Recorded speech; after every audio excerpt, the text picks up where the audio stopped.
The summer is over. It's been raining this weekend. The club championship is back, and Paddy Andrews is still coming home from holidays. It's episode 21 of the Football Pod. How are we doing, boys? Good, bro. Paddy, fill the listeners in. Where were you this week? I shot over to London this weekend, over to Andy's good buddy, Solid. Put on a great show for us at the North London Derby there on Sunday. So beautiful. Sun was shining in London. No rain over there, 22 degrees, and Arsenal played the best game they played in about 10 years. So the atmosphere seemed unreal, Paddy, was it? It was there. Well, we were only chatting afterwards. It's as good as it gets for Arsenal to win, to beat them. And like I said, they haven't played well in about 10 years. And as a United fan going in, I kind of just sat back and relaxed. And it was a good game. It was a great game to be at, and we had a bit of crack with the lads. And your buddy came out and met us afterwards for a bit of crack as well. So yeah, it was good. Try to squeeze all the holidays in, guys. We've had a year and a half of doing nothing, so if you can shoot over to London for a day, why not?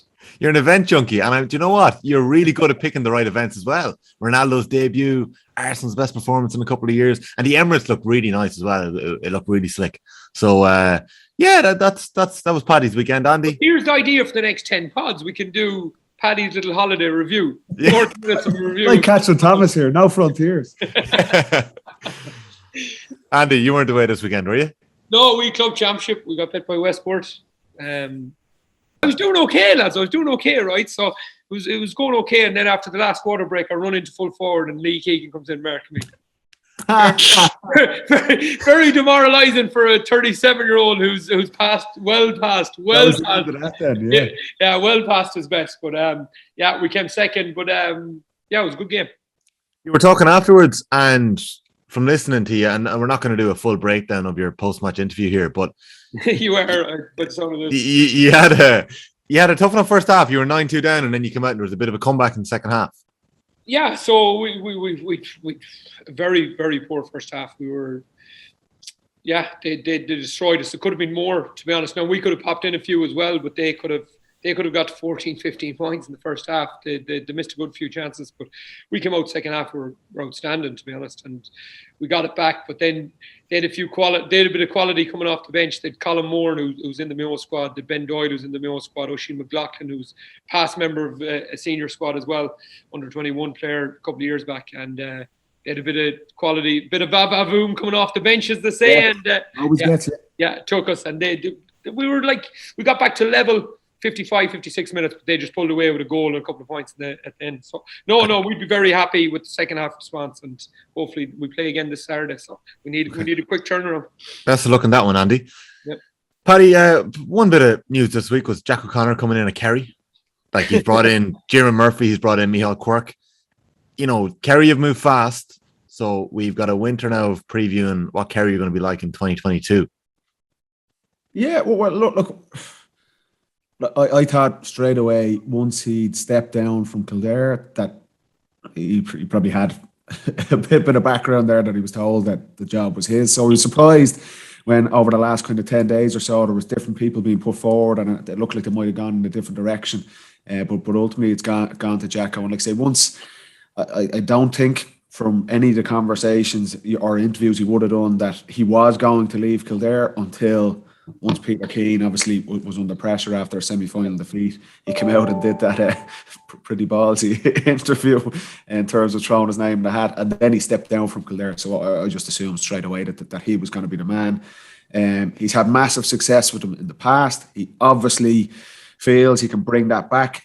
I mean, he's going into a job with some serious raw materials there. Like, they've got outstanding players. They've fallen short under Peter Keane, and we saw how disappointed Peter Keane and his management team would have been.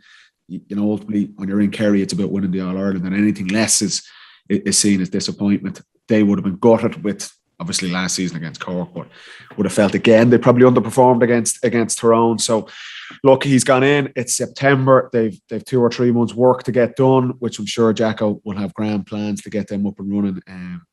To kind of hit the ground running at the start of the National League next season. So, look, it's an interesting appointment, and that they have moved pretty quick. There's obviously a couple other things going on with other counties, but he fancies it. He's had the glory days before, and they're going to be putting serious pressure on him to bring them back. So, very interesting to watch what happens there. and who else kind of rounds off his management team as well. 100%. It's going to be really interesting. So over the next 10 weeks or so on the football pod with Paddy and Andy, we're going to be keeping an eye on some of the club championships, some of the breaking news. We'll be talking special congress and the potential changes, or as we're hearing in the background, the fact that there may not be any changes to the structures at all in 2022. We'll be talking about that over the next couple of weeks. We have some big interviews planned here on the football pod. I can't reveal who they are yet, but you will hear it as we bring you each episode every Tuesday on the OTP Sports app. This week on the football pod of Paddy and Andy, we're doing something a little different. I'm going to jump into the background and we're going to leave the two boys here. Paddy Andrews on the left, Andy Moran on the right. I'm going to give Andy the mic straight off, and Andy Moran is going to interview Paddy. So Andy, the gloves are off. You can ask Paddy whatever you want. We're going to take a quick break here on the football pod first. And when you come back, you'll be with your host, Andy Moran. So that's it. This could be the longest podcast. The two of us interviewing each other. This could go on for about 4 hours. Well, I'm able to produce. This is a week's worth of podcasts for the listeners. Yeah, this is going to be good. I'm really looking forward to this. So I'll be back with you we'll give it 45 minutes, an hour maybe. And we'll leave the two of you to your own devices. So that's it. Episode 21, the football pod of Paddy and Andy, coming up next. Yeah, welcome back to the football pod with myself and Paddy Andrews. In the next section, I'm going to interview Paddy Andrews about his life and times. We might even bring in Roddy Collins, a few others. Friend of the pod, Roddy Collins, we might even mention him. But we'll go through a few bits, Paddy, and I suppose you'll come back at me then and we'll see how we get on. But my key thing, Paddy, is that I think over the last while we're trying to get our own experiences and get other people to learn from them. So it's very easy to look at you and look at your 12 years of playing, 11 Leinster titles, 7 All-Irelands and 5 National Football Leagues, and just think, I suppose everything was rosy over that period. But when I look back and I delve back into it, and we kind of touched on it over the last couple of weeks, like in 2010, Dublin go on and win an All-Ireland under-21 title under Jim Gavin. You've played 3 years under-21 just before that, you miss out. Then the winter of 2011, you're sitting there in Dublin and just won their first title since 95. Do you know how where are you there? Like, where's your mindset at? What's the learnings? What's the self-reflection you went through to get yourself back in, to be that player that wins 11 Leinster, 7 All-Irelands and 5 NFLs? And I think in the world we live in work, life, sport, education, everything, everyone is getting setbacks. But I think we look at this Dublin team and think there's a crew there that got no setback. And you just all of a sudden just took off, and this is the way it was. But when you look into your career, there was setbacks, and how did you deal with them, and where did you go from? Yeah, look, it is, and I've kind of spoken with this briefly before, since I kind of retired and look back, because the headline stuff, look, when you look back on your career, it is kind of, you're judged on, I suppose, honours and things like that. Well, what did you win? And that can mask a lot of the actual journey itself. And for me, certainly, I would have been a reasonably high profile underage player in Dublin, played 3 years with a minor team. We never won anything. This was like, we didn't even make a Leinster final. That this was kind of 04, 05, 06. I was captain in 06 and we lost to Offaly, who in the Leinster semi-final, never even got to Croke Park. Then, like you say, played 3 years under 21. Same story, the first 2 years, we don't win a Leinster title. And literally my sixth and final year of underage football with Dublin in 2009, we win the Leinster Championship. Jim Gavin's the coach. We lose to Cork, the All-Ireland semi-final, a great Cork team who went on and won it. The Colm O'Neill and Kieran Sheehan and these guys. But we lose by a point and we hit 17 wides, and yours truly kicked 6 of them. Like a game we should not have lost. And it was just a common theme, but, you know, underperformance.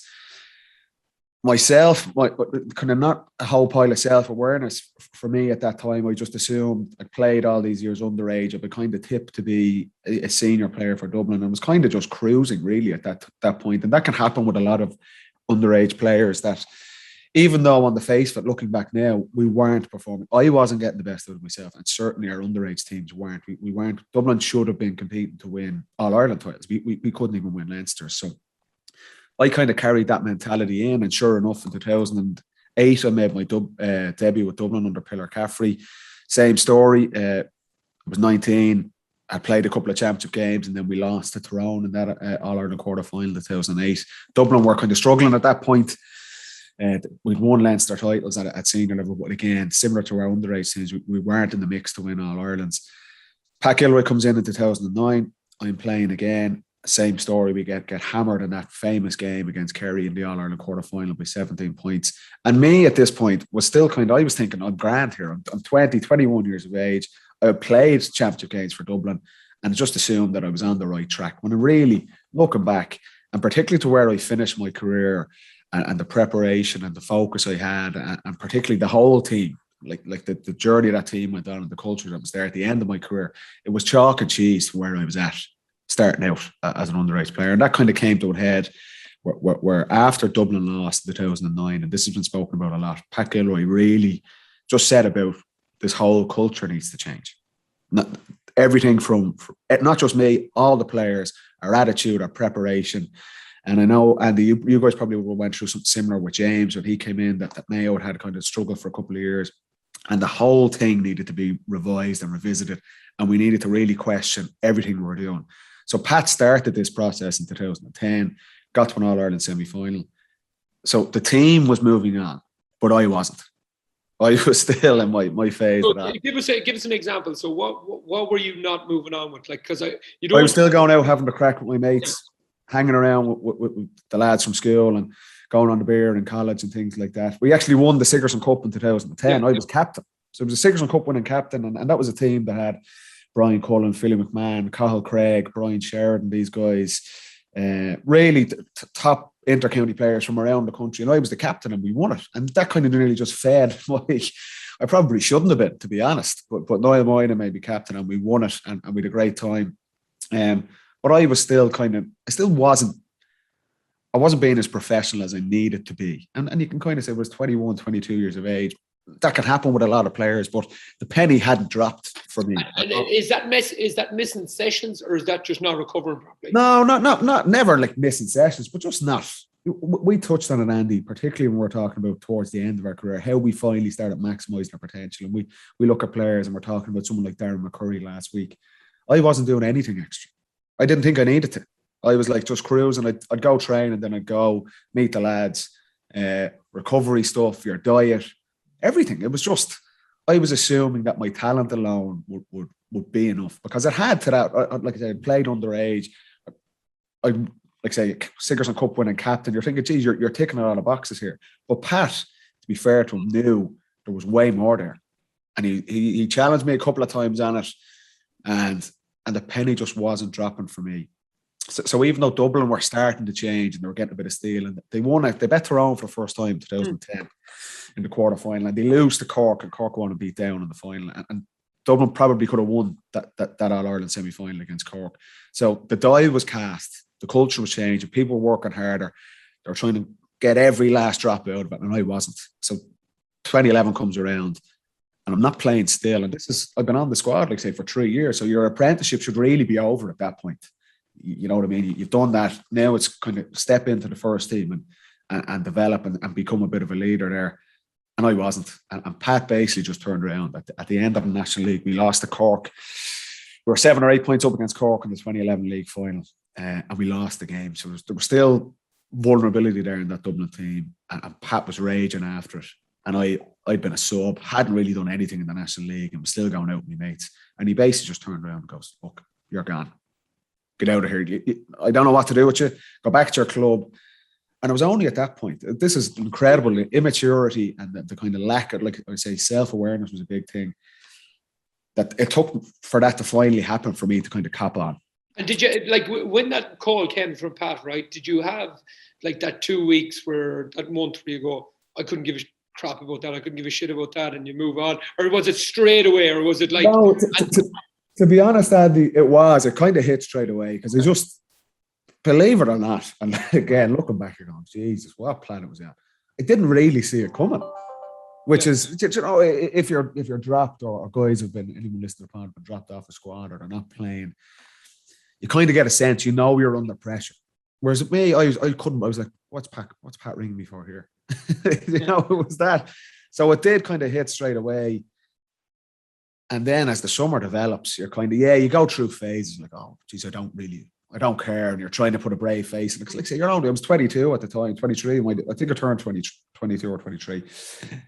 And then Dublin start going on this run, and they beat Tyrone in the All-Ireland semi-final in the rain. A brilliant, one of their best performances. And you just got the sense they're actually going to win this. Dublin are going to win the All-Ireland for the first time. It was 16 years, and it was hard for me, I have to say, Andy. I was good at it, absolutely good at it. I'll never forget that the final. Glucko kicks the point against Kerry. I didn't even go. I didn't go to it. I watched it at home on my own in my parents' house. My mum and dad went out and watched it. They knew I kind of wanted to watch it on my own. I actually cried at the end of it. Yeah. I was good at it because I had been on that journey, and I would have been very close with some of the guys in that team, and it was an incredible moment. It was one of the most iconic moments for Dublin GAA, and obviously what subsequently has happened. And I was like, I had nothing to do with it. I'd let myself down and didn't contribute. And what an opportunity there was at 23. Really should be coming into my prime. I played for 3 or 4 years, and I just basically mugged myself off really more than anything. And that's a hard place to be. But you know what? It was probably the lesson I needed to learn. And it was. But I think that's a key thing. Like I went through the retirement phase. I genuinely thought we were going to win the All-Ireland this year. And like, I'm well over it. If I'm being honest, I'm well over I don't feel like I'm missing out, but I still had to prepare myself for that moment that if Mayo win here, am I comfortable with this? Now I could say then, yes, I was, but I still had to mentally prepare myself. So I can imagine you in that situation, 22, 23, maybe not have developed mentally at that stage, missed out on the under 21, missed out on the senior. I think a lot of people, Paddy, find themselves in that place, and you have 2 choices to make there. You have a choice to say, right, this is not for me, let's move on and let's go traveling. Or you have a choice then to say, right, what do I do? So then you go in, that was the winter that you go to the Leinster final with Bridget's. Yeah. And like, is it a mental switch? Is it something that you said, Joe, did you talk to Rory Gallagher, or did you talk to someone that, was it Padder? Did someone, or was it just you that said, come on, Paddy, cop on here? You're spot on, Andy, because it is. It's too short. You kind of sit down and decide, and nearly the easy way is to kind of say, well, maybe blame everyone else. And this is what I touched on with Kerry last week, but when he was dropped in 18, the easy thing to do is go, Mickey Hart doesn't have a clue, or for me, Pat Kilroy doesn't have a clue. He doesn't know what he's on about, and just move on and try and fake it, basically, and pretend that it doesn't really matter to you, and put on this brave face and go, like you say, go traveling with the lads and stuff like that, and that's fine. There's no issue with that if you want to do that, but be totally confident that that's what you want to do. Don't do it and pretend. Or you suck it up and say, well, you know what? Maybe it's time you look in the mirror and talk to people around you. And I was very fortunate, like my parents, like my brothers had played, and my club, St. Bridget's, were like a really good team at that time. We guys like Jerry McEntee and people involved in the club, and just kind of started talking to them, and they could see that it did mean a lot. And even though I could try and put a brave face on it, they knew I really want. Declan Darcy was a massive, massive part of this for me as well. He would go on, and then we'd have an amazing time with Dublin. But at that time, I would have known Declan very well and be friends in the family and stuff like that, and had these conversations. Just go, right, this is what you need to do. If you really want to do it and you really believe you're good enough, because bear in mind, Andy, at that time as well, you're doubting yourself as well. Maybe they are right. Maybe I'm not good enough to do this. But to be fair to Pat, I'd always said, you have the talent to do this. That's not in question. It's everything else. And having those conversations with people and having the right coaches and friends and family around you to go and do it. And do you know what it also does, Andy, as well? It makes you accountable as well. Because when you turn around and say to these people, and you see you're really low, and you go, look, I really want to play with Dublin. I want it. It is a dream. I'd love to win an All-Ireland. You're telling them they're going to put you under pressure and hold you accountable to that. So, well, if you want to do that, well, start putting in the hard yards. And I was very fortunate to have the people and coaches around me to do that. And it was like, really, Andy, it was a light bulb moment. I would have rather I didn't need that kick in the hole of missing an All-Ireland. But sometimes some players need that. And not just in sport, in life. You need to have a massive setback. Ideally, you don't. But in most cases, you do to kind of make you realise and understand, okay, I need to start paying the price here. And we touched on it so many times in this part throughout.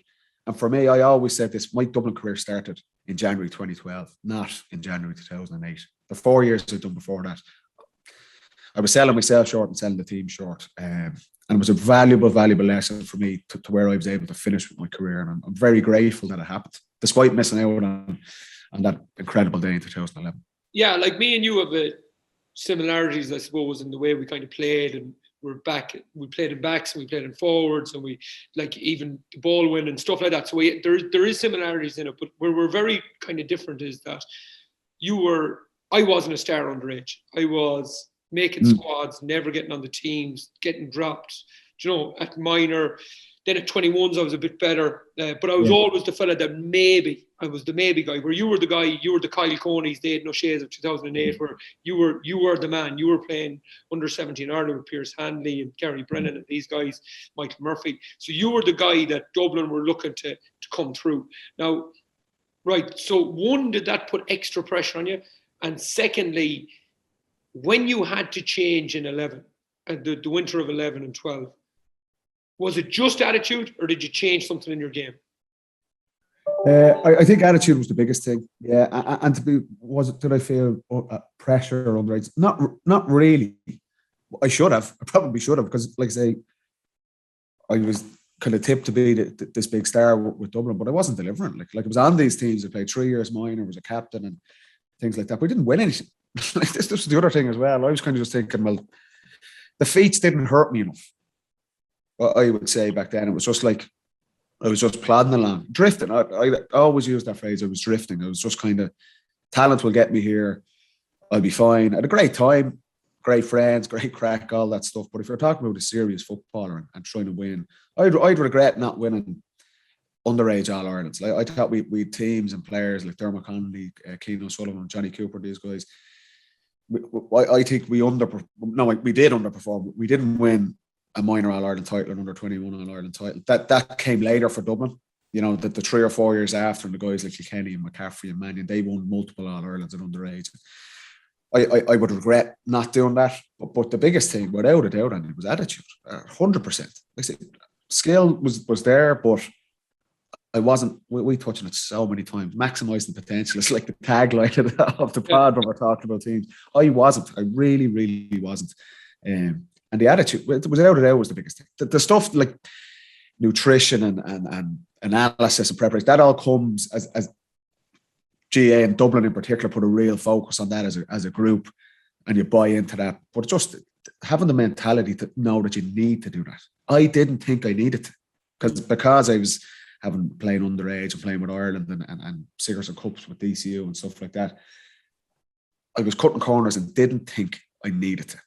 So the attitude, I say, the penny dropping and having a big setback and this is where this was Pat Gilroy's brilliance. He challenged lots. He challenged all those players. Like I say, they copped on before I did, but that was Pat's thing. That's what was needed at the time, and why he's such a successful guy in business. But what he did with Dublin was incredible in creating that culture and being challenged, being taken out of your comfort zone was without a doubt what I needed. And I know Pat quite well, and would have chatted with him loads of times since. And we've a laugh about it now because it was so right. But at the time, I was like, Jesus. You laugh about that when you're 7 All Irelands, buddy. To be honest, if we didn't win one after that, I don't know if it'd be laughing. You might be laughing. And then, like, when you see it, then you see the likes of Paul Flynn, Michael Dermot-Macaulay, James McCarthy, these guys, Owen O'Gara coming in, right? And so I would say you were a footballer first. Yeah. And I don't mean this derogatory to any of the boys like McCarthy. You know what I think of him. I think he's the most important player you probably nearly produced. Barrett Cluxton. Flynn was probably the best wing forward I've seen. Michael Dermot-Macaulay gets football of the year. And Owen O'Gara was so effective for you in so many different games, right? But you see them coming in as athletes and they really develop their skills into footballers, where you probably took a tiny bit different of a route. You were probably the footballer first, and was it that athletic form that you need to build to get yourself back in? Oh, 100%, yeah, without a doubt, and that was my mindset that my football alone would get me there, because when you're playing underage and stuff like that, your physique. I was quite a big kid. So you kind of get away with that. Whereas when the step from underage football to senior club and then to senior intercounty, it is a whirlwind. And that's when you talk about only the very, very best come up and do this straight away. Like Clifford as an example. We had it with Jack McCaffrey and Kerry Kilkenny. Not many players do that. It takes 2-3 years to build the mental toughness, the aerobic capacity to get up and down the pitch, the physicality to win ball, particularly in the full forward line, to win your own ball, to be able to go by guys. You're playing 27, 28, 29-year-old fully grown men, and you're 19 coming in. It takes time to do that. And I was just relying on my talent alone would get me there. And the worst thing, Andy, was that sometimes it did. So there'd be glimpses, and like I play well under my first year with Pillar in a game, and we do something with the college, or we go well on the club championship, and it was those little nuggets that were like false signs, but they were given. That's what I was focusing on. Whereas I would find that later in my career, the more experience I become, I always focused on the negatives. Where do I improve? What areas did not go well today? Yes, I scored 3 or 4 points, but I missed 2 shots, and I'd go out and hammer those shots for the whole week in training. I was focusing on my weak points and trying to improve every aspect. Where on the other side, when I was a kid, I was just saying, "Oh, well, it was great," and kind of nearly a blind spot. I'm not going to focus on that, and you can't do that. You cannot do that. Like I say, very, very, very few players in Gaelic football or any sport can get away with that. That talent alone will get them through. You have to have their sacrifice and work right with it. And that's what I was missing. It was attitude. Without a doubt. That I'd have kind of observed from the outside of you guys, that you were very good at self-analysing each other and yourselves. And I think, like, I don't know if that came from Gilroy or Jim Gavin or Declan Darcy, or where it came from, or through the underage structures, but it's like something that you got into your mentality, where you were like always kind of saying, right, we're playing. And again, not being dismissive to the counties, but the Wexfords, the Wicklow's, all these guys through the years, and you're pounding them by 20 points because it looked like you were searching for something. You were searching for something extra there. You weren't letting them off the hook. You were kind of saying, we're competing against ourselves here slightly. Is that true to say? Oh, without a doubt. Without a doubt. And that kind of, look, to be honest, that really kicked off with, like Pat kind of broke the back. And we won the All-Ireland in 2011. That was a mental thing, the mental lift for all the players. And like I say, when you're talking about setback, like Cluxton, Bernard Brogan, Dermot Connolly, Paul Flynn, Keane O'Sullivan, they were all playing in these games. In 2009, when Kerry embarrassed you, we lose a heartbreaking semi-final against Cork. So there were setbacks for all of those guys, despite what has come on and what they've achieved afterwards.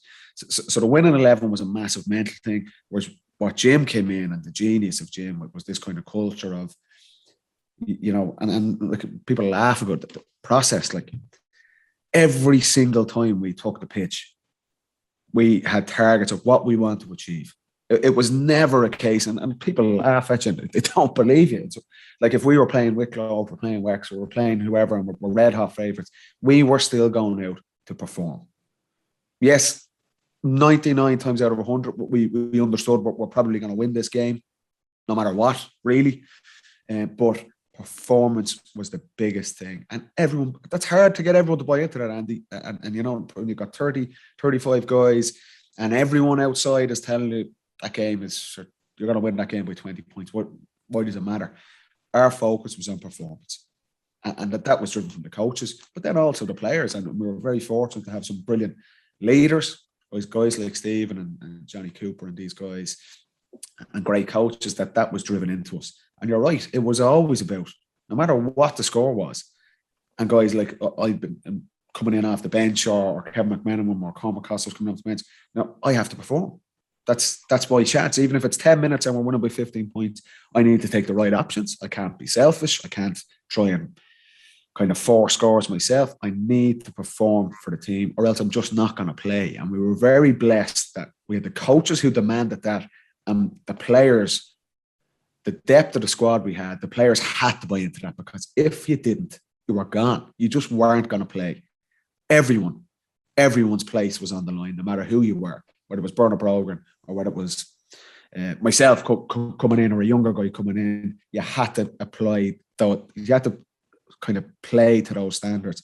Otherwise, someone else is going to take your spot. So that was a key advantage he had too. He'd always. It was a massive thing, Andy, because like you'll know going into coaching, or you've seen in teams, and we touched on this in earlier pods as well.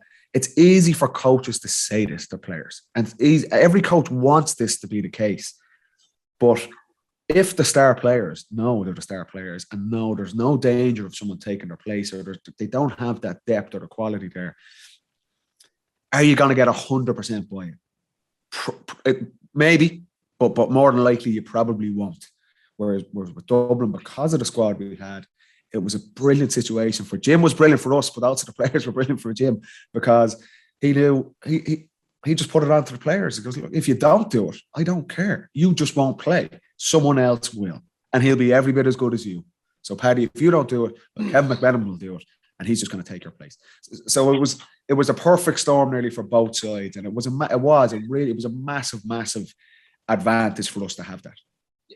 Like, just bringing you back, right? So you've worked through, you had key influencers when you were a young guy. You had Rory Gallagher at Fail, I think 16s, whatever, maybe massive coach, yeah, bit of minor. So you go through that 22, 23, 24.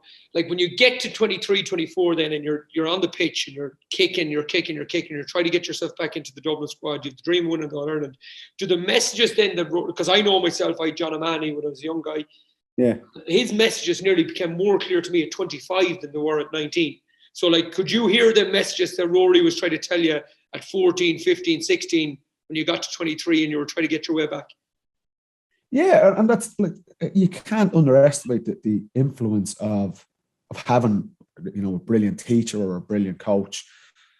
Because, like, you go out on the pitch and you do it yourself, but like, say, even when you're totally bought into it and you're doing all the right things, you still might have areas, blind spots, that you're thinking, I think I'm doing everything right. But having a sounding board there, like I say, every player, I think, has this ending. You know, there's people, you listen to the Tyrone boys over the last couple of weeks, they're thanking their club coaches or their teachers and things like that, because everyone plays a part in that journey. That's the beauty of the GAA, that you have that sort of mentality and that community there.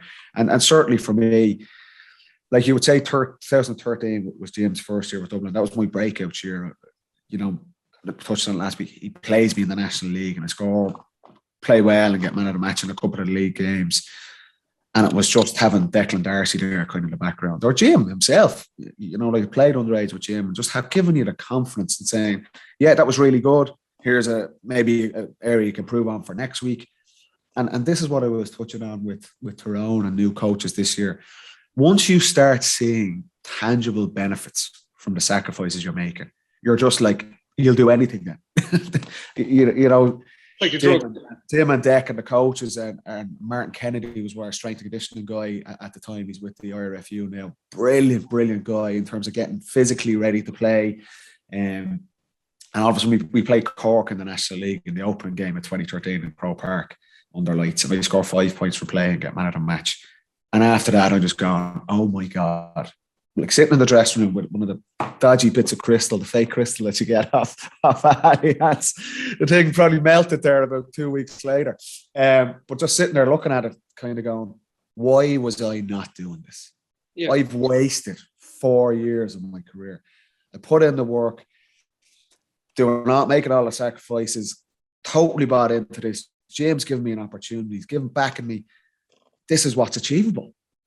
So then, literally the whole season, I'm like, I'll do anything else. You know, I'll train twice a day, every day of the week, because this is what it's about. That feeling of going out and performing in Croke Park and performing with your teammates. I remember after the game, getting man of the match, and like, it was Ger Brennan at the time, you know, a brilliant player. Vincent's come going, fair play, Paddy, like shaking their hand, like, and just going, Jesus, like, you have so much respect for these guys. And now they could kind of see as well, I'd say, from the outside now, this fella's finally kind of copped on a bit. So once that happens, once you see a tangible reward for the sacrifice you're putting in, it just makes it so much easier to buy in. You need that. You need to have vindication and validation, really. And that's what we said for bringing it back to Tyrone this year, that their win over Donegal was a massive thing for them, beating a big team. And then you could just see the confidence they got from that. They got better every game after that. And for me, my journey as a player, that was massive, having the coaches there to back you, and then finally getting the reward for it. And then it's like say, how was I not doing this? It was so obvious at that point, you know. And for the people listening, and for the underage coaches, because I'm kind of coaching at the club at the minute, and I see the other guys there, and they're looking for no validation at all. They're looking for no credit. They're looking for nothing. They're just doing it because they might help you along their journey. And I think the key message, what I'm catching out of that is, yes, you got the tangible reward, but how did you get there? You're a superstar young player. You're 3 years minor for Dublin. I don't say that out of disrespect in any way, but to play 3 years minor for Dublin is insane. The only one I knew that did that was Brian Cullen, I thought. I didn't know you did it. You played 3 years under 21, and yet you see yourself sitting away from the team for 12, 14 months, really hard. And what gets you back there is getting out onto your pitch, kicking footballs, and analysing stuff that you could get better on. Like, literally not looking at the stuff that gets you good. Of course, you have to develop in that, but saying, right, I scored 3 points. What did I do wrong? How can I make this better? And then 12 months later, you're in Croke Park, first round of the National League, you're scoring 5 points against Cork, and you have a bit of, as you call it, fake crystal in your hand. And but it's, some people, I think people do struggle, Paddy, and I think that was the key message there, just to emphasise it. I think people do struggle to see how you got from sitting in your couch in your mum's house, crying at clubs in the winter, to get man of the match 14, 15 months later in Croke Park. And that was just simply by saying, how do I get better here? Yeah. Where do I make changes in my life? But where do I make changes in my life? And it's having the mentality to accept that. And like I say, that's some players, some people are more mature than others. Some people are really mature when they're 16, 17. Some people it takes their 25, 26. Some people never get it. You know, and it's like, that's where it's important to have those conversations with the people around you, like having it that's kind of support net with your family, your friends, your coaches in the club, your teachers in school or in university, and having the mentality to say, okay, I was wrong here. I need to, what I was doing was not right. I'll hold my hands up there. I'll admit that. Now, I really want to do this. How do I get better? And like I say, some players, and it can be hard for players, like ego gets in the way of these things, particularly if you're an underage star. And then you would have come across loads of players in your time. And I was the same later on in my career, where you're just thinking the penny's just never going to drop at these guys. And it doesn't happen for them. You know, that the clubs are littered around the country with players like that what might have been. That's not just GA, in any sport. And I realised how lucky I was that I had the people around me and the coaches. Yeah, and yes, that I put the work in, and that's why it was such a massive thing for me to get dropped and for Dublin to win the All Ireland. I could have been on that squad. Pat could have just said, you know what, we let him off. It'd be very harsh if we dropped him and won the All Ireland. Pat was ruthless, and he did it for my own benefit. I could have stayed in that squad and been a sub and never really played and not really contributed and won that All Ireland. And I tell you what, I don't think I'd have been much use to Jim Gavin for the next 7 or 8 years if that was the case. If I didn't learn that lesson, because I probably still wouldn't have. You know, but so the ego thing is the key. You just cut back saying, Pat Gilroy has dropped me. He's done it for this reason. Yes, of course you want that little bit of grit in you to say, I'll prove them. Of course you want that as well. Yeah, you need a bit of that. You need a bit of jealousy and envy of the boys, what they did. Respect them with jealousy and envy. I want some of that. But then you need to go and put the work in. And if you can identify, and I think you've said it there, if you can identify the small areas of improvement and go to work on them, the world is your oyster. And I as you said there, like me personally, like I've never been the most talented footballer, never been there. But like I've seen fellas losing out and still at 40 complaining about a manager that dropped them when they were 20. And I'm surely you can see that you're... I know exactly what you mean. But it's powerful to see a fella that's won 7 All-Irelands that's willing to actually say, do you know something? There's no secret to this. Like, it's just, here we go. I mean, that's why, and when I were touched on the MVP last week for the season, that's why I gave it to McCurry, because I know I could see it, and I loved his chat afterwards, that it would have been easy for him when Mickey Hart turns around to him in 2018 and says, "You're not for me." And he's old. Like this happened to me quite young in my career. McCurry had been around. Easy for him to turn around and go, "Do you know what? Thanks, Mickey. I don't agree with you. I'm going to the States. or whatever, or I'm just going to work, or I don't know if he's kids or anything. I don't know him personally, but it takes stones to kind of go, put the ego to one side and go, maybe you're right.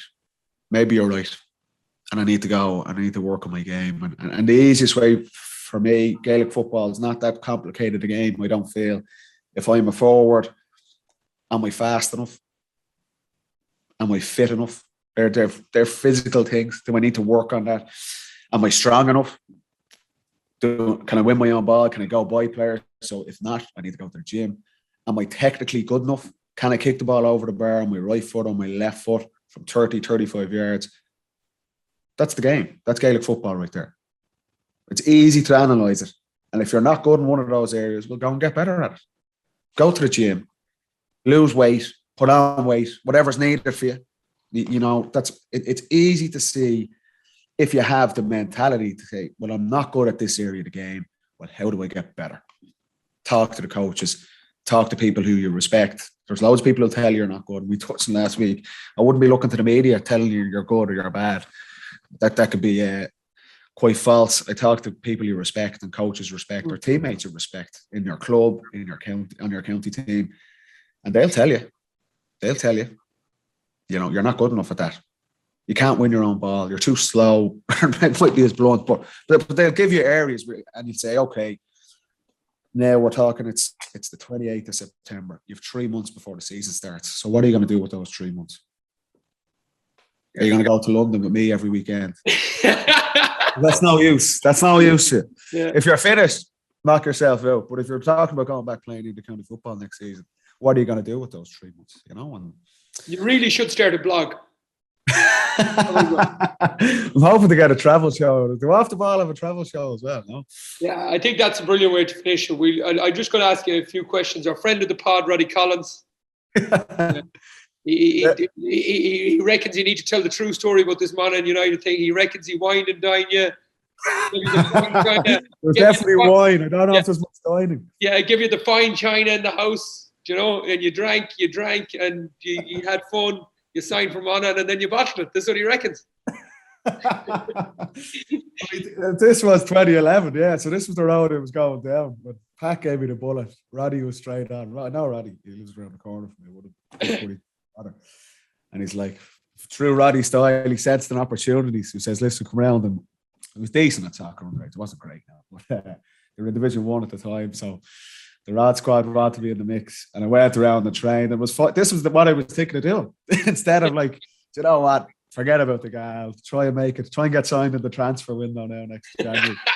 And I was just talking to the club and Jerry McAdee as well. And I just go, you know what? He's like, what are you at? Is that what you want to do? One, you're stonewall useless at soccer. You won't enjoy it. Or do you want to put the shoulder to the wheel and give this a go properly? So that was the couple of weeks. And look, what might have been, I love Roddy. He's absolute box office. But I think I made the right call to go back training with the club, and we ended up winning the championship that year. So yeah, I did battle the soccer now, I have to say. But hindsight is a wonderful thing. I think I made the right call, despite I would have had some great stories about Roddy as well now, I have to say. When I was up in two great people to be, McEntee and Roddy Collins, they're two.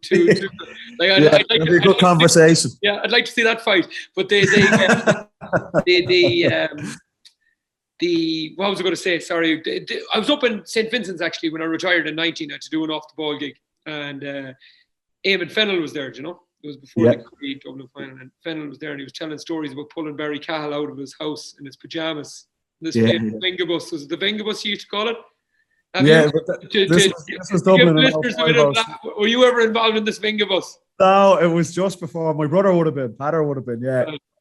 I think Patter was trying to drive the Venga bus. No, it was before my time. Very good stories about it. It was a Monday. This is maybe where Dublin were going wrong. 4-05, 06. We did win a championship game in the first round. I think we need Fennell could be one of our boys. Could he be one of our interviewers? Yeah, he's very mature now, Amo. You know, he'd be a great man now.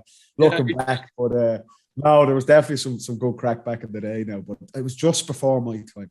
I tell you, I'm surprised if still wasn't on it, because that's the type of mentality I had at the time. To try and get on it at 16, like. Before we leave you, Patrick, one book recommendation. Do you have any book recommendation for us? Oh, I'll give you a sports book I thought was brilliant, was The Boys in the Boat. I think, is it Daniel Scott Brown? I can't remember your man's name. Okay. The Boys in the Boat. It's a very famous book. I actually think it's been made into a film now about the 1936 Olympics. The US rowing team. It's just a great story. It's very, I'm sure people would have come across it. Read that a couple of years ago. Just thought it was a great story. Very, very good. And geez, and not. No, that's good. We can go with that Well, one. that's it. Grand. One and done. Yeah. Lounging in your lounger out in Positano. yeah. On my next holiday. Yeah. It really is a travel blog now, isn't it? Thanks, Paddy.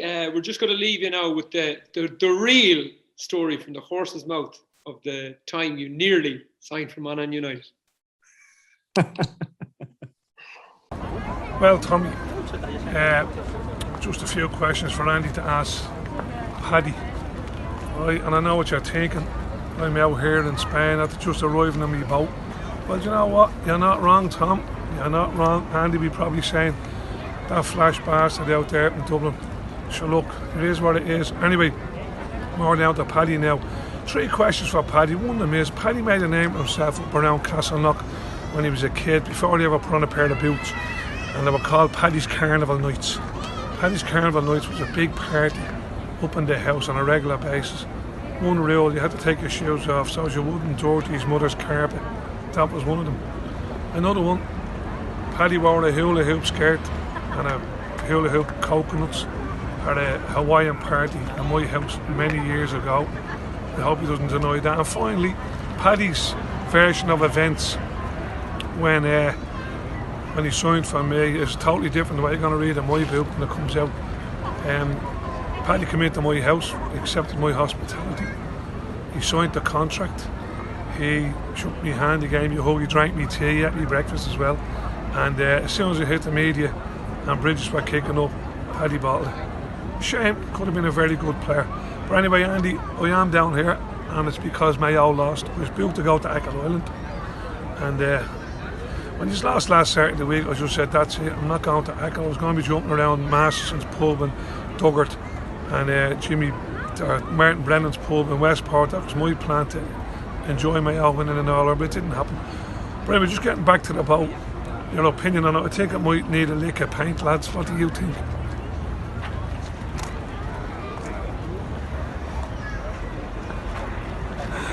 Well done. See you, Andy. See you, Tom. Ooh, well, Andrew, that was very kind of you. I expected a bit more probing. I thought you were going to put me under pressure, but that was top class. Thanks for that. And good looking back down memory lane as always. So you had a slightly longer career than me, Andrew. So I will we'll go through some of the questions as well. A broader range to cover for you, but I'll be very kind with you after that lovely interview you gave. I suppose, Andy, look, kicking off, we've kind of chatted about this on earlier versions of the pod and things like that. I'd have a massive interest in other sports. Would have played, like I said, played soccer, would have loved that, would have watched a lot of hurling, rugby and things like that as well. And I know you had a similar type of story, but yes, you've ended up being, this iconic GA player, one of Mayo's best ever players, but what sort of influence did other sports have on you in your formative years, before, as you start making the Mayo minor and under 21 teams or through your teenage years? And how important is it for, I'm thinking, young players today to maybe get that experience of playing soccer or rugby or handball or whatever it is, and how did that form you? How important was that in becoming the player that you went on to become? Yeah, it's a massive, Paddy. I would continue to view the game of Gaelic football through the eyes of a soccer player, I think. I was kind of obsessed with the number 10 role in soccer, where you kind of play between the lines. So much so, I think at times in Gaelic football, particularly in my younger years, where I used to be more interested in giving the ball and assisting, where it needed to be nearly a conscious effort for me to be the scorer. So like I used to love I get such a buzz out of playing a fella through a line or putting a ball in over the top or doing something really kind of fancy with the ball instead of just doing the right thing and kicking the ball over the bar. So I think that got in my way a tiny bit, but all the kind of movement, the way you play, the way you stay close to goal, the way you kind of use your opponents and your teammates would all kind of come from a soccer background. But then I played handball, golf, basketball, kind of every sport that was going on in the town. And what that allowed me to do was it made you into a team player. So where I was around the town, maybe the best soccer player, I was never the best Gaelic footballer. I was never the best handballer. So in handball, when you play doubles, I played on the right hand side because the best player plays on the left because he can use his left and right hand. Right. So I was always the guy that used to kind of supplement him or kind of get in around. So if you have that mentality where sometimes you have to be the star man, sometimes you need to be the supporting cast, I think even that kind of helps you. And then you look at the technical aspects in soccer where the ball is at your foot. You need to be really good technically. You need to have a good touch. Your movement needs to be good. Your communication needs to be strong. All that, and then you get into Gaelic football, and all that then should become easy for you. You know, in basketball, the same. You're training how to defend in a zone. You're training how to counterattack. You're training how to press.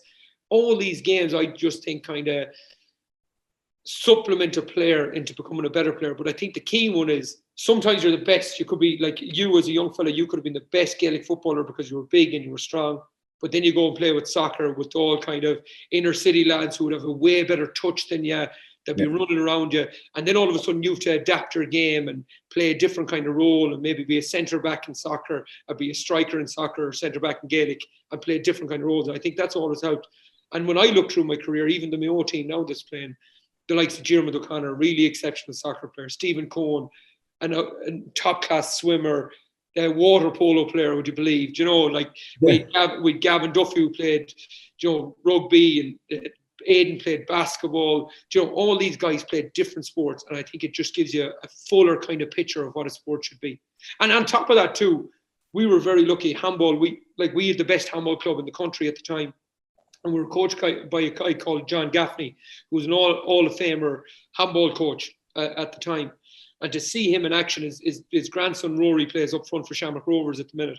But to see him in action at the time and how he coached and how he cared for people. Now, he was a tough taskmaster. Now, he would, there was nothing easy. But if you had him in your corner, nothing would faze you because he would die for you. So even seeing different elements of coaching, we say in Gaelic that we train hard, Paddy. If you're going to be a good handballer, you need to train 6, 7, 8 times a week to even compete. In Gaelic football, we train 3, 4 times. It's lovely to see that different kind of aspect of different sports as well. No, I totally agree. I think it's massive to have that exposure to different things at a younger age. And you look at some of like examples like we had Michael Dara McCauley, obviously very famous basketball background, Kieran Donaghy, obviously with Kerry, the influence that other sports can have. And like you say it there, if you're good at soccer, if you've the technical ability to be good at soccer, you're going to be all right in Gaelic football. Really, guys like Mannion and stuff like that with us.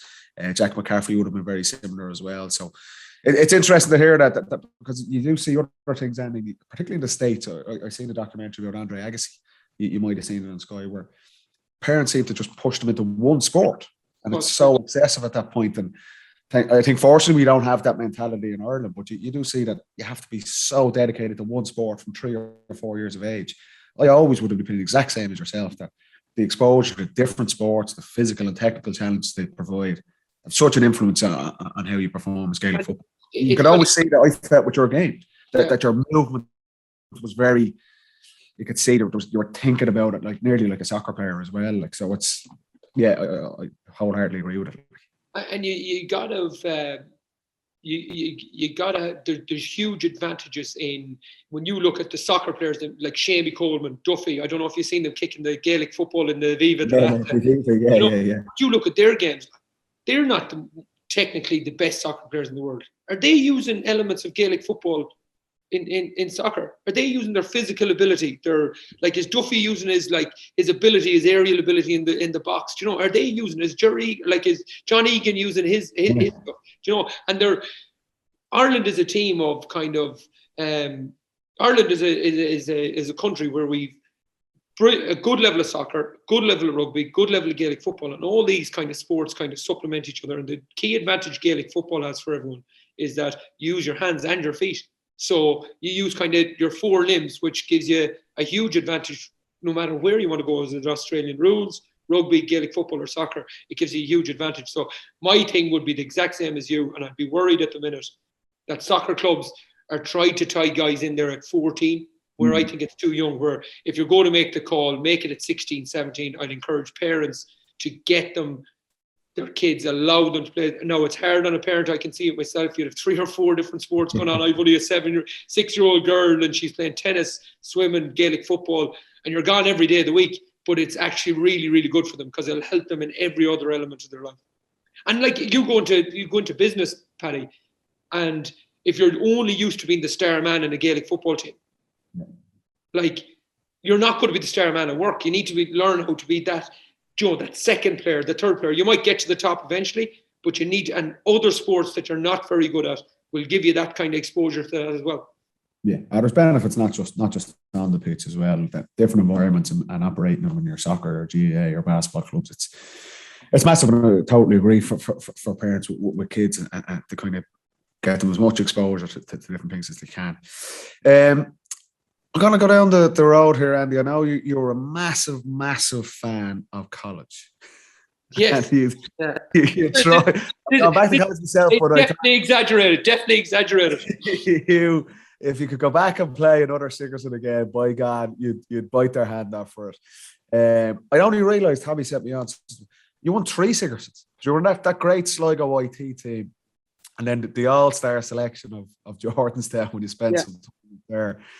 I just, for your folks, and this kind of gets lost outside of the players themselves. You know, we talk about the Sigerson, it's a really high standard, doesn't get much coverage, but your own experience of college, of playing with guys from other counties for the first time, lessons you learned from that, and I suppose just the enjoyment. Like, college football and the Sigerson Cup is about a bit of crack as well as ultimately trying to win the thing. So what are your thoughts on your own experience of it, the lessons you might have learned, and I suppose your thoughts on it today, where it stands in the GAA today?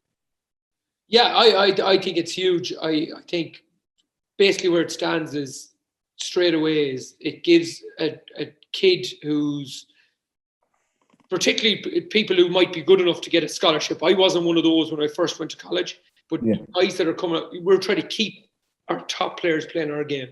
And you're giving a college the opportunity, give a lad a scholarship to go to college and maybe pay for his fees to play Gaelic football. Like, how is that not a fundamental part of our game, considering we're an amateur sport? It has to be straight in there, in my opinion. But then on the football side of things, I went to Tralee first when I came out of college for 2 months, right?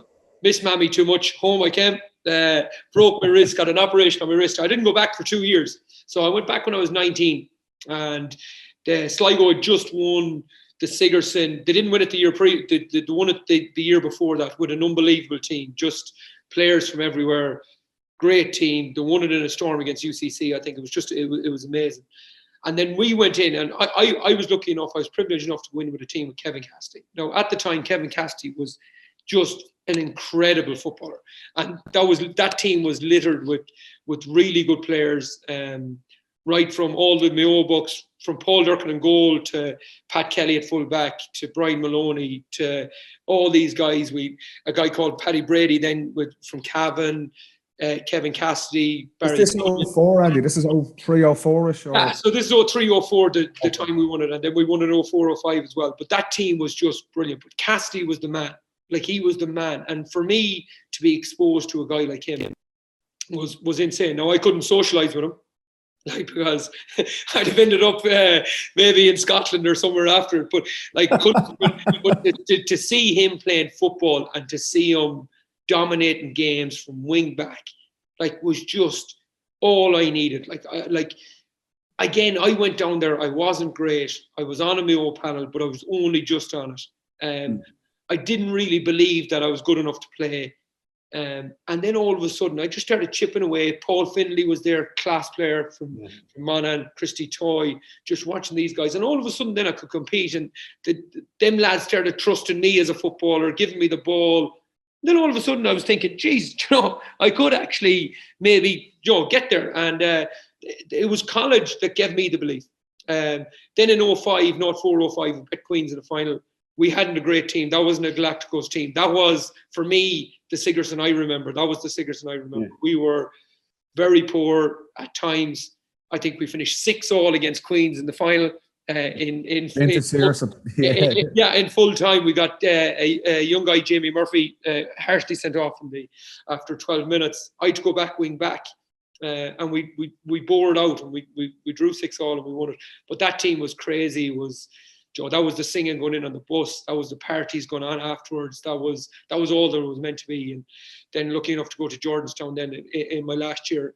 But again, all massive learnings for me. It was just going in, being exposed to top class individuals, footballers who were way, way better than me. And for me to even compete with them, Paddy, I needed to train, and I needed to lift weights, and I needed to be good enough going back in September, October to college to make sure I wasn't made a show of in college. And that's the way I worked through. Gave me the chance, gave me the kind of foothold.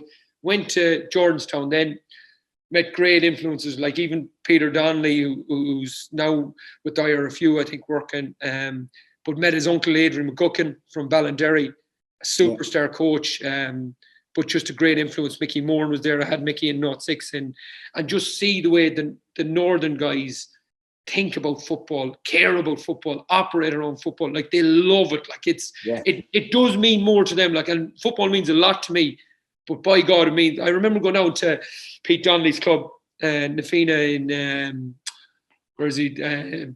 Sorry, can't think of it. But anyway, down to his club. And we went down, and I was there, and it was around the time the GPA was kicking off, and one of the fellows was picking the flags, and he goes, what about the GPA and fellas getting expenses? And I went kind of talking well about the GPA, and Pete gave me a little nudge into the ribs, and as much to shut up, and your man went through the GPA. He goes, we do it for the love of the game, and we pick the flags and we coach, and like it was a religion to them, and it was just Coal Island, sorry, is where Pete is from, but just it was just for me to see that, and then I could just I learned from it, brought it away, kind of just took lessons, and then it allowed me to kind of go on then and kind of express myself as a footballer. Because my career for Mayo, Paddy, yes, I scored the goal in Dublin in 06, and those bits and those flashes of good stuff, but it really took off when I finished from college, when I could rest during the winter and use the lessons I was kind of learning from college, and then kind of take off from there.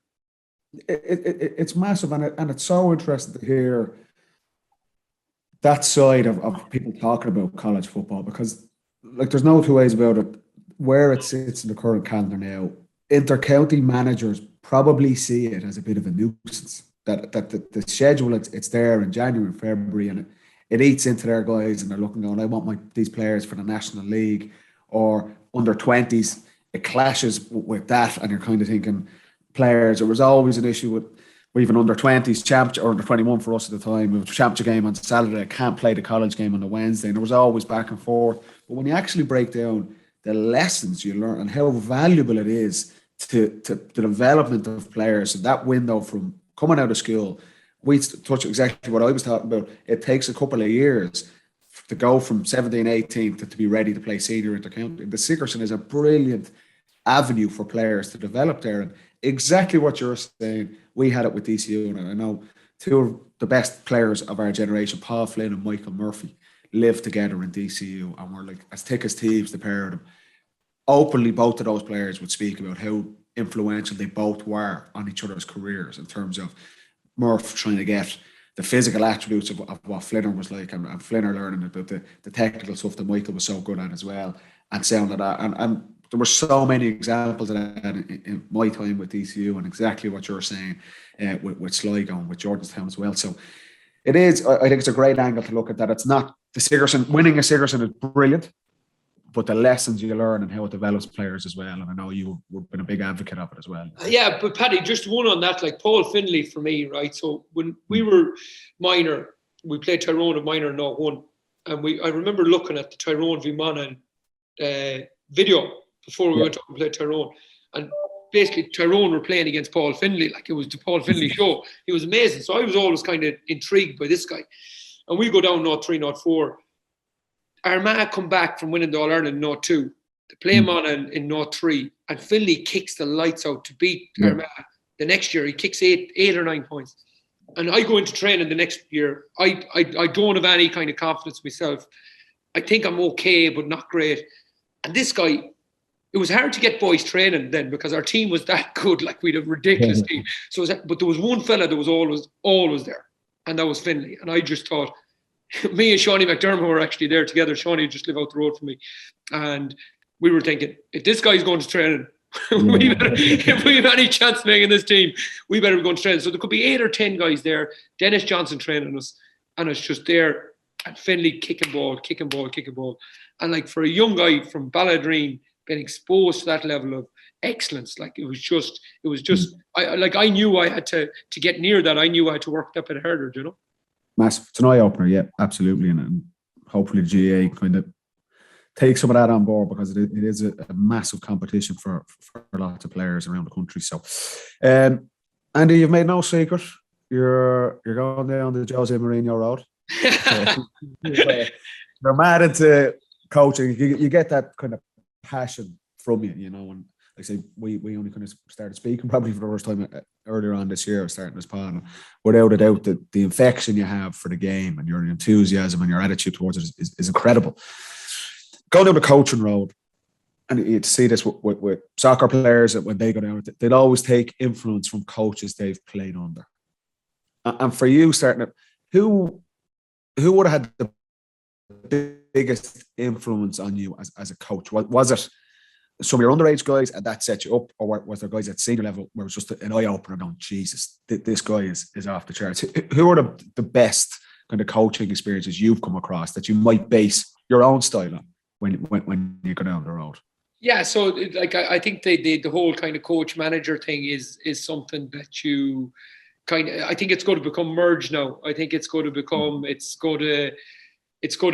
one where there's going to be a head coach kind of more so than anything. And like for me, John O'Mahony was the key influence. He was a father figure in my life when I was a young fella, really, to be honest. Like similar to what you were saying there was many times when I was 15, 16 where I could have just left it all behind. There was opportunities there where I could have left school after junior cert, you know, all that sort of stuff.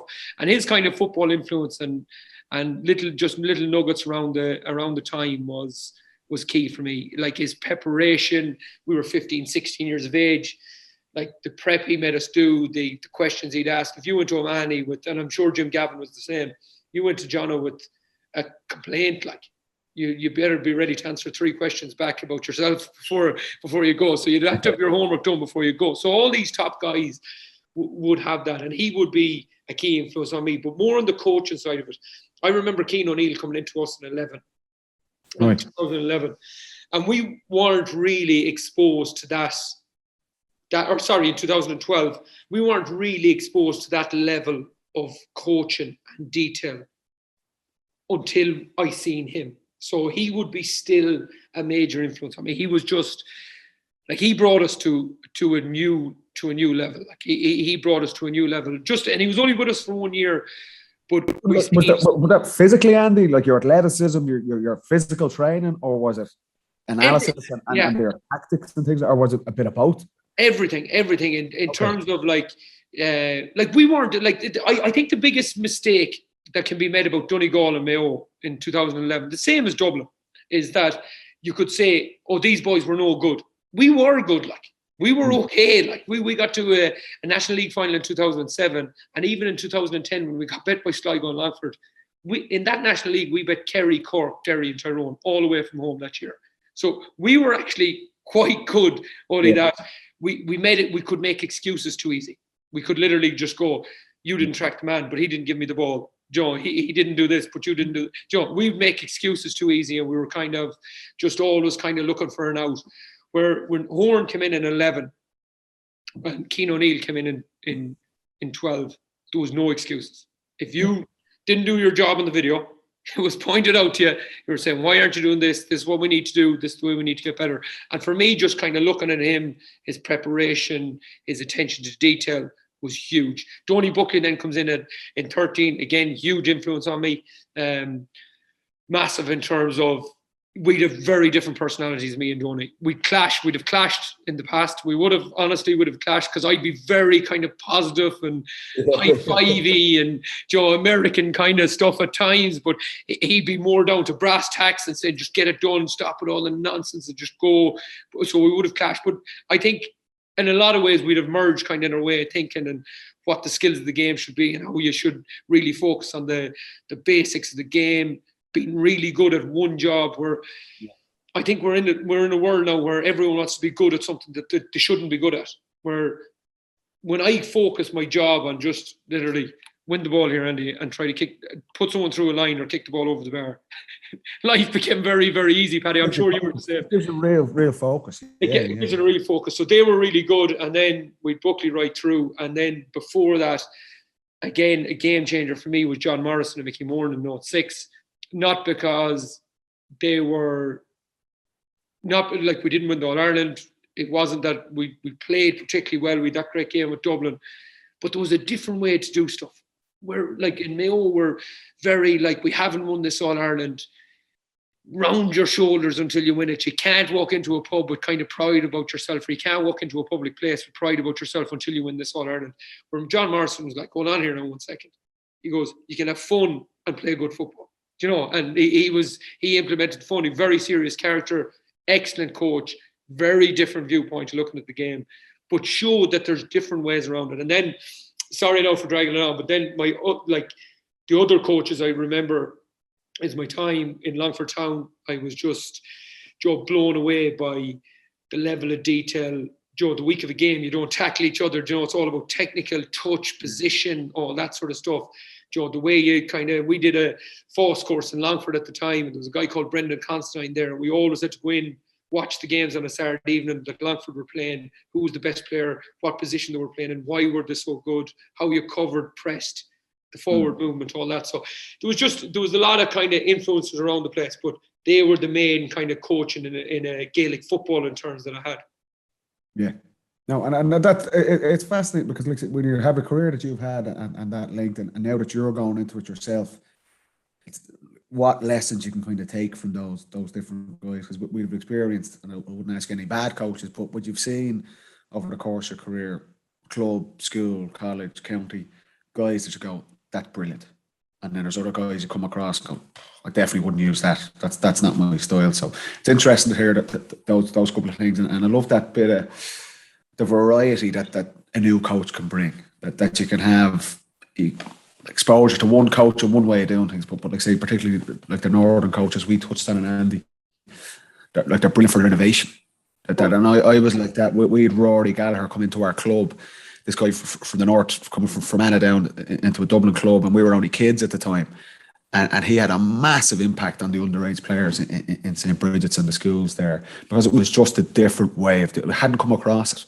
But before, his style of coaching and the demands he put on you, and how was his thoughts on play as well. So it's fascinating to hear that, and I'm sure you'll have the passion and the energy, the energy Adrian McGuckin had for us, like the passion he had for the game. Like he was like, Adrian is quite an elderly man now. He wouldn't like me saying that because he's fit as a fiddle, but like even when I was in Jordanstown, he was he wasn't a young man. And the passion, he'd be shouting at you 5/8, like he wouldn't say 3/4 pace, like it was 5/8. And it was just, and all the boys loved him, and they'd have like even all the boys from Tyrone, Derry, down Armagh would have done anything for him because they had so much respect for him, because he was involved in the school game. So even that kind of positivity, using positivity as a competitive advantage, he was key on that. Like it was always, you can do it, this is what we need to do, and away we go, Couple of shorter ones, Andy, here now. I'd be interested to know, you won Player of the Year, you reached the individually the pinnacle of the game, to be voted the best player in the country in 2017. What do you feel was your best ever game for Mayo, and why? Is there one that you look back on now when you've hung out the boots ago? That was, if you could watch one video yourself coming back, that was it. That was the game where he did it. And why? And what was that like? Well, there'd be two, and like it's a funny one to say. Would the both be in Give us one, will it? Jesus, we're here all day. Two. Yeah, but like both of them are 2017. The first game against Kerry, 2017. You catch a hot streak, Paddy. You caught it against us in 15. You catch a hot streak, and geez, Anthony, you touch. Like I think my first touch was a goal. Like and you're away, and it's you're delighted. But like. And then the second one would be Dublin in the same year, in 17. And it's a funny one because I know ye kind of never felt you kind of hit your peak against Mayo because we kind of sums to kind of take you out of the game in a way. But to me, that was the best game. That's the best All-Ireland final you'll ever watch. Like even watching it back, like doing a few bits over the lockdown, and you watch it back, and you're just like, oh, jeez, some of the points kicked, even Rock's point to win it. Some of the plays that day were incredible. So, for me, an opponent I respected so much in Mick Fitzsimons, having a toe-to-toe with him, and if you play well and you come out of them games and you do okay, I think you just need to kind of respect that. And it's nearly probably out of respect for Mick Fitzsimons more so than myself. But I do have that kind of... I had that element where I knew every time I was going in, if I didn't have my number right, and I played them in league games where I didn't get a possession, because I wasn't ready to play, and I knew every time going in playing against him, I needed to be 100% on my peak to have a chance. And when you go in and you do okay against him, I think I'd have looked back on that, and then the 2017 first game as well. Yeah, I know you talk to any player, you're chasing this hot streak. You could spend a career trying to get it. What was it that year? Because it was like you'd been around a long time. You were kind of 34. Was it 34 in 2017? Yeah, 33 coming 34, and I was. What was it, or how did you land on it? Because you've obviously been doing all the right stuff for the 3-4 years up to that point. You were a massive player for Mayo, and I remember it was just any time you guys played that year, and you just play 10 games. Yeah, to go on the final. It was. Some guy at times, it's a bit of debate who's going to win player of the year. Like this year, there's throwing more of a team, whereas that year, it was just nationwide. You were shooting the lights out. It was like, this guy is having the season of seasons. Was there anything that something changed, or was it literally just there was a few things, Paddy. I thought I was coming into a maturity when I was in 2011, and I was really happy where I was. We played Cork, we played Kerry, did well, was playing compromise rules in Parnell Park, broke my leg, and I was just I thought it was just a break leg, but I was going to be captain the year after, so rushed back, did my cruciate the year after, did my back, so I went on this run of injuries, and when I was there in 14, I remember saying to my famous wife at this stage, Jenny, thanks to the pod, but I remember saying to her, if I actually could get my body right here, I could have a serious kind of run in here to the end of my career, because I was still competing in 14. I wasn't great, but I still could go in and roll over the ball and someone fly over my head and set up a score, or come on and get a few scores, or still be an influence. So I was thinking, if I get my body right, I could go. 15 was the turnaround for me. I sprinted in Donegal. I said it last week. I sprinted in that Donegal game for the first time in 4 years. It was the first time I'd sprinted since I did my cruciate ligament, and then came on against Dublin, did quite well. And then 16, I thought I was ready to rock, but Rochi didn't fancy me. At the time, he didn't fancy me. Well, I was 32, 33, he new manager, and you couldn't blame him for saying, that can happen. It's time to move on here. Just got very lucky, Paddy. Played a club championship game, shot absolute lights out. Like never did it before, never did it since. Right? Could do it doing the next Saturday if the truth is. Yeah. But just shot the lights out. And he didn't pick me again the week after against Fermanagh. And I had a row with Tony McAtee on the pitch. Tony goes, you know Tony. A few else with Tony. Yeah. And around with Tony, and I just go, what do you want me to do? Like he said, you come on against Fermanagh. He said, you forced 2 shots. And I said, sure, I have to start forcing something. How am I going to get back on the team? But no, week after, they go with me. They start me against Kildare, and bang, away it goes. We lost to in 16 after a replay. But I knew that winter, like I knew, listen, Andy, the body is ready to rock here now. So I just kind of went back into it. And then it just took off. Like, Stephen Rochford was so good to me, Paddy. Like he was, like I couldn't run. Like he knew if Mick Fitzsimons went up the pitch, he knew I wasn't going after him. Like I couldn't. Like if I went after him, it's taking me 5 minutes to get out. I last 40 minutes, I'm gone. I was only going to last 55, 60 anyway, right? Yeah. So like he built a wall. Like he built 2 blockers for me. Like he built Jason Doherty and Kevin McLaughlin, who were fabulous players in their own right. But they knew if they went, and Killian used to cover me as well, they used to go and cover my man, and they allowed me to play. And at 33, you know yourself, the legs do start going, mentally you start going. Isn't that amazing, though, Andy, the turnaround there from Rochford coming in initially and be kind of looking, and I totally get this, coaches come in and all the players, like, listen, you're going to be under pressure for game time here. That the turnaround to then essentially build a forward line around you. Like that shows, I suppose, your value, that how you've kind of performed to get him basically a U-turn to say, well, do you know what, actually, you're integral to us. You know, that's, I think, so Rochford's game more than James's game was a kicking game. Yeah. So he liked kicking the ball. So if you look at our 2 goals we got against Dublin in 16 and 17, one is a kick into Aidan, Lee comes off the shoulder, pops it off, and he scores the goal. And the second one is the ball comes into me, I win it, lay it off to Lee, and Lee scores the goal again. So, but they're basically identical goals, try to get through the centre channel. So his was a kicking game, so he needed a ball winner. We couldn't win ball at the time. Well, it's not that we couldn't, but we were struggling to win it. Yeah. And then all of a sudden, I just got a bit of form, and it just kind of, them 2 paths just crossed. Lovely. I found that on that point, I wholeheartedly agree, because I was looking at you, and I would have always said similar type players that we weren't electric pace or anything like that. And I was like, how is Moran getting this many scores? And what's he doing? And I remember I was watching these against Cork in the Gaelic grounds. They played Cork in the Gaelic grounds that year, and it was on Sky. And they put up top possessions. This was like 20 minutes into the game. And you were top. And you had like, I think by that stage, 20 minutes, you had about 18 possessions. And I was going, the way we were kind of playing with Dublin at the time, I could play 70 minutes and I'd have 18 possessions. And I was just kind of, and then all of a sudden just realised every time Mayo had the ball, look at the kick the ball inside. It was direct and you were the target. And I was just thinking, geez, that is unreal. The movement of you to be that outlet, Rochford giving you the license to kind of say, Andy, don't leave the 21. Stay in there. Use your energy, be our outlet there. And the possessions you were getting, it started to click down. I was like, Jesus, that's why he's getting all these scores. It's not. And a lot of your scores were in around the middle of the goal as well. It wasn't out in the corner flag. And that was just a really smart, like I say, that's brilliant coaching and management, playing to your player's strength. And like I say, got the best out of you. And I was just thinking, geez, I wouldn't mind tugging out for Mayo a lot of that credit. It was incredible. Look at it, yeah. Yeah, Tony McEntee as well. Tony McEntee said, what are you winning the ball on the sideline for?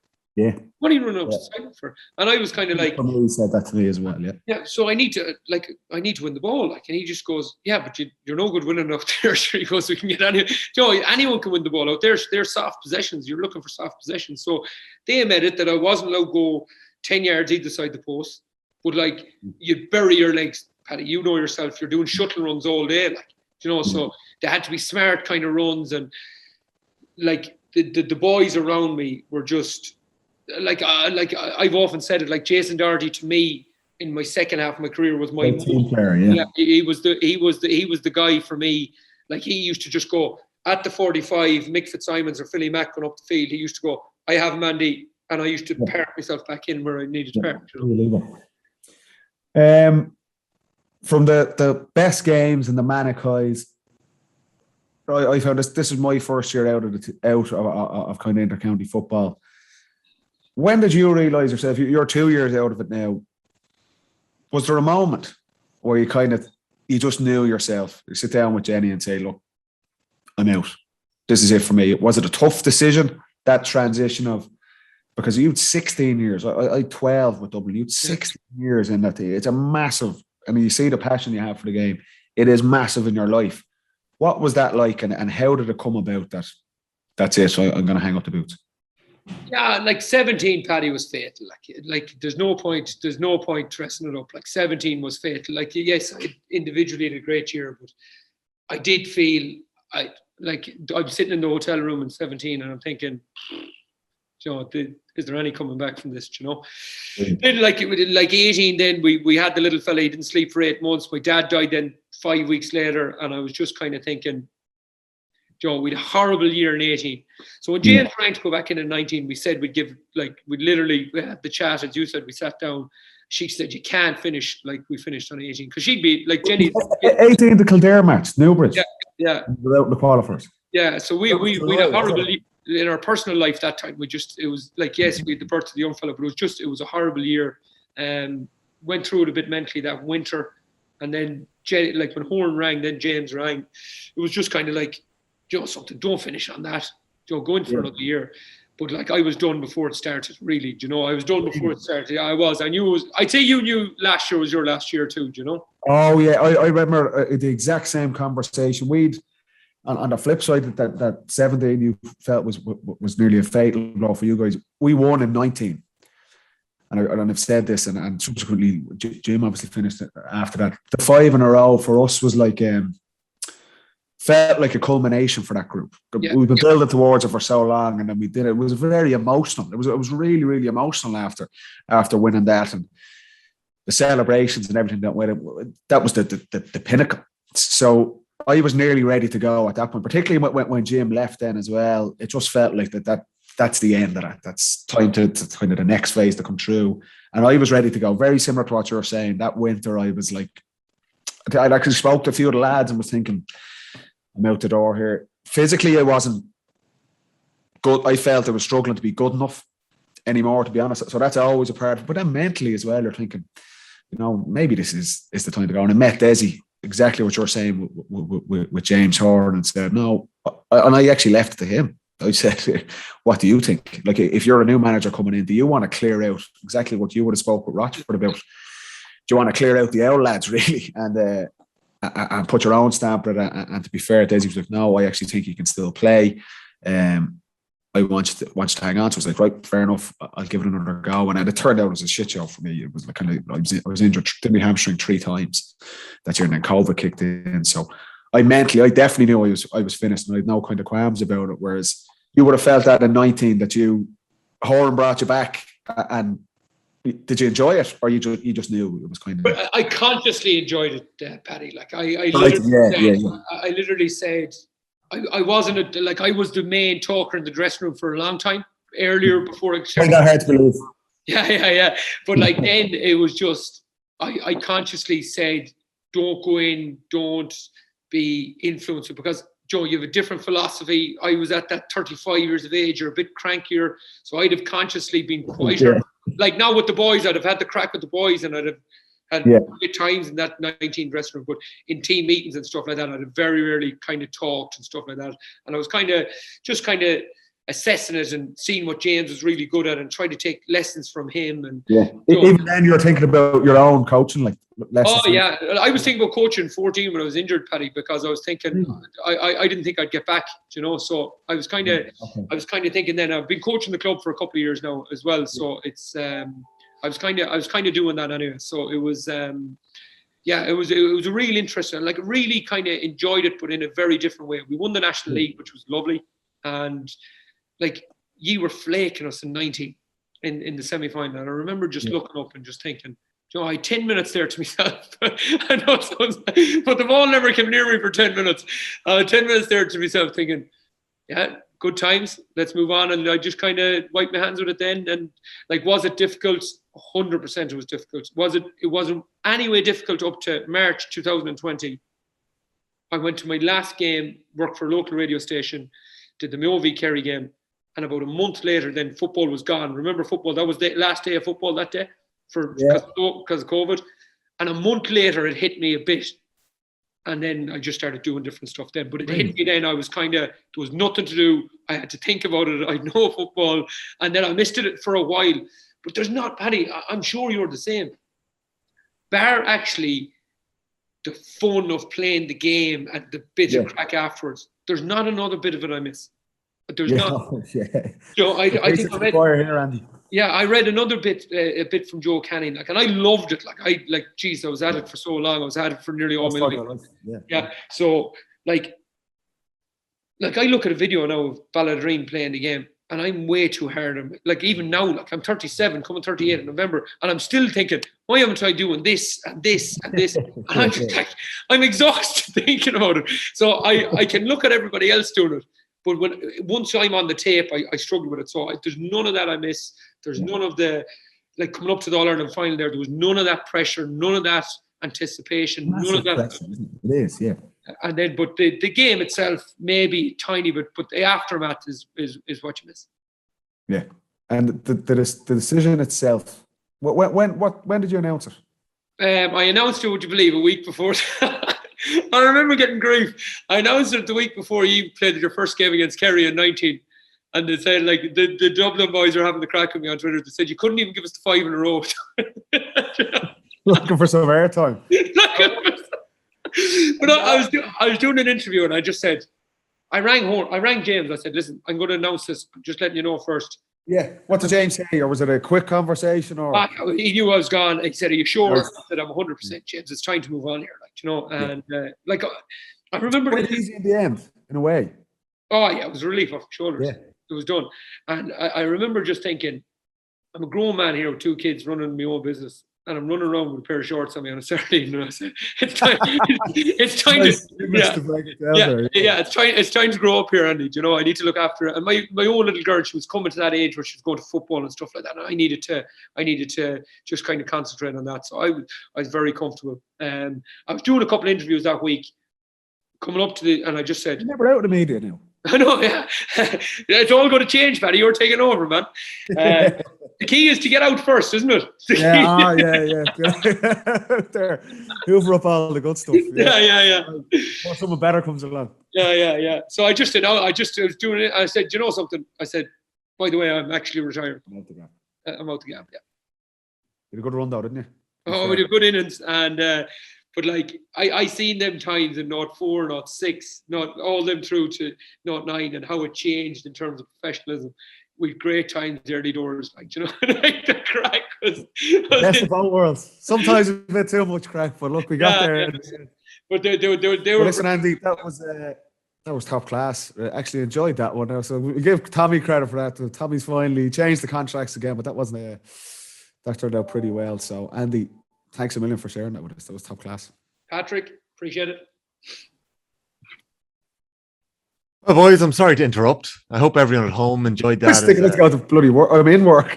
Yeah. I hope everyone. You were talking about 40 minutes. Yeah. Episode 21 of the Football Pod is in the books. We have another episode coming your way next week with a big guest that we will reveal before next Tuesday. So be sure to subscribe or get the OTB Sports app if you want to get that interview first. Andy, we're going to leave this week with a word on Paddy Prendergast, a Mayo legend that passed away this week. So I'll give the last word to yourself. Yeah, I'm not sure I could do the man justice. Member of the 50-51 team, just a giant of the game here in Mayo. Renowned as just his play, his football, his full back play, the way he dominated the area in which he played. But his club, Ballintubber, from him right through, have produced so many great players, including James Horn, Killian, Sheeran, all these guys. And